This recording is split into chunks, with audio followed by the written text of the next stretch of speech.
আসসালামু আলাইকুম। তো গাইস, আপনাদের জন্য একটা রেসিপি নিয়ে আসলাম। তো আমি বাড়িতে করে দেখছি, বাচ্চা হতে বড়রা সবাই পছন্দ করছে, তাই ভিডিওটা আপনাদের সাথে শেয়ার করলাম। তো কেমন হয়েছে জানাবেন।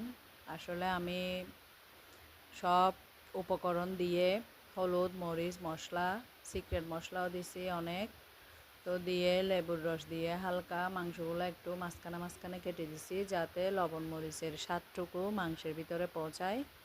তো এরকম করে ম্যারিনেট করে এটা মেখে টেকে রেখে দিছি রেস্টে প্রায় আধা ঘন্টার মতো। তো ফ্রিজে রাখলেও হবে, এমনি বাইরেও রাখতে পারেন। তো তারপর হচ্ছে আমি এগুলা ওই তেল গরম করতে দিছি। তো গরম করে একদম লো আঁচে দিছি, এরপর আস্তে আস্তে গরম হয়ে আসছে তেল। তারপরে হচ্ছে এগুলো আমি বসে দিছি একটা একটা। তারপর হচ্ছে এখন নাড়াচাড়া করে উল্টাই দিব, যাতে পুড়া না যায়।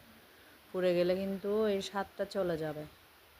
তো এটা না যাওয়ার জন্য হচ্ছে একটু আঁচটা মিডিয়ামে রাখবেন, রেখে সবাই আসলে বারবিকিউর মতো খেতেও পারবেন, পরোটা দিয়ে, সস দিয়ে, হালকা কিছু সালাদ দিয়ে, আর হচ্ছে ভাতের সাথে ডাল রান্না করে অনেক মজা হবে, অনেক স্পাইসি খেতে, অনেক মজাদার।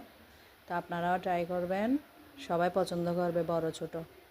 আর আমাকে জানাবেন কেমন হয়েছে দেখে। তো আপনাদের সাপোর্ট পেলে আরও ভিডিও নিয়ে আসব। তো চ্যানেলটিকে সবাই সাবস্ক্রাইব করে রাখবেন। তো আমি হচ্ছে বাকি রেসিপিটাও আপনাদের সাথে শেয়ার করব। এটা হচ্ছে মুরগির টোস্ট করছি, স্পাইসি। Bye bye.